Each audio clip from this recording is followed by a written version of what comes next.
बिहार में नीतीश कुमार के नेतृत्व में नई सरकार का शपथ ग्रहण हो चुका है।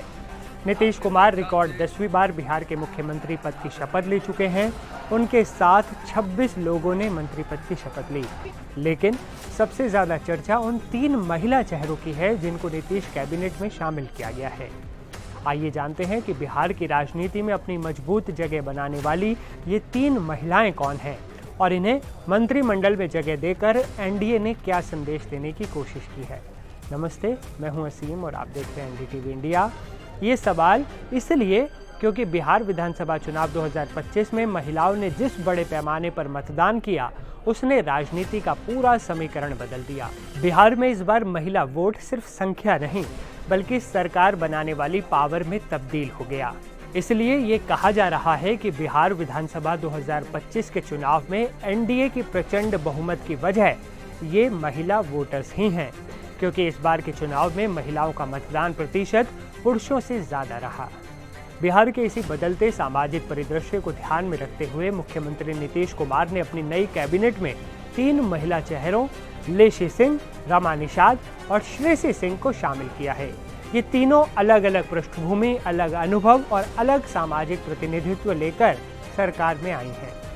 आइए जानते हैं कौन है ये 3 महिलाएं और क्या है इनका बैकग्राउंड और राजनीतिक सफर।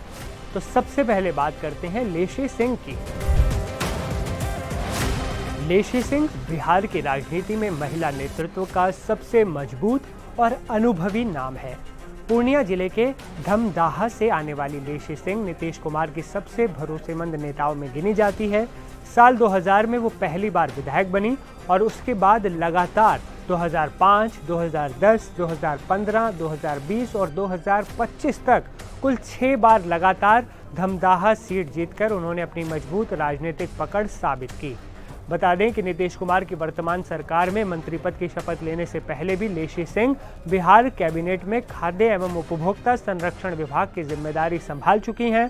वे बिहार राज्य महिला आयोग की अध्यक्ष भी रह चुकी हैं। अपनी सक्रियता और सादगी की वजह से वे पूर्णिया में बेहद लोकप्रिय भी हैं। लेशी सिंह का जन्म 1974 में हुआ। उन्होंने अपनी स्कूली शिक्षा 12वीं तक पूरी की।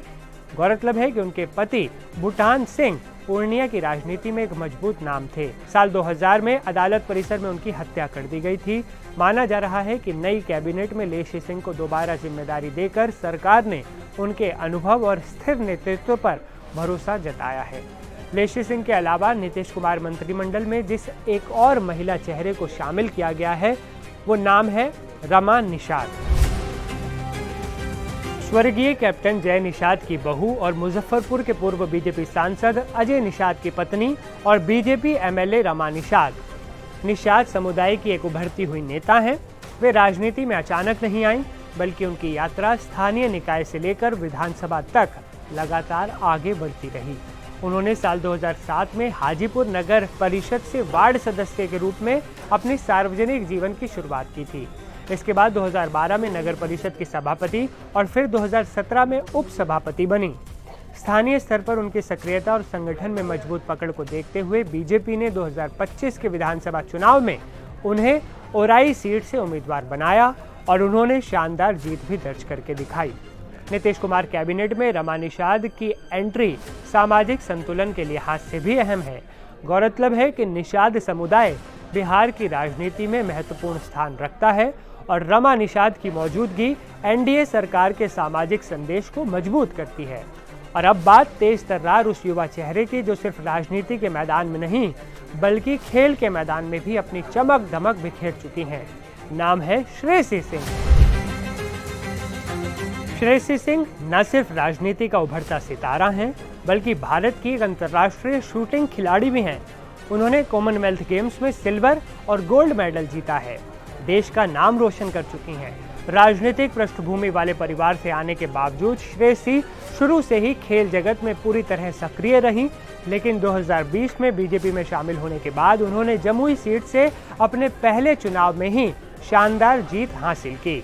इसके बाद 2025 में उन्होंने और भी बड़े अंतर से जीत हासिल करके ये साफ कर दिया कि वे सिर्फ नाम की वजह से नहीं बल्कि काम और लोकप्रियता की वजह से स्वीकार की गई हैं। नई कैबिनेट में उनकी मौजूदगी इस बात का प्रतीक है कि युवा और पेशेवर पृष्ठभूमि वाले चेहरे भी अब बिहार की राजनीति में अपनी मजबूत जगह बनाने लगे हैं। कुल मिलाकर बिहार की राजनीति में अब जो तस्वीर बन रही है, उससे ये जाहिर है कि इन 3 महिला मंत्रियों का सीएम नीतीश के मंत्रालय में शामिल होना महज राजनीतिक रणनीति नहीं, बल्कि उस बदलते सामाजिक माहौल का परिणाम है, जहां महिलाओं का वोट अब निर्णायक बन चुका है। ऐसे में सरकार की तरफ से 3 प्रभावी महिला चेहरों को कैबिनेट में शामिल करना ये संदेश देता है कि एनडीए में सामाजिक संतुलन और प्रतिनिधित्व दोनों का ध्यान रखा जा रहा है।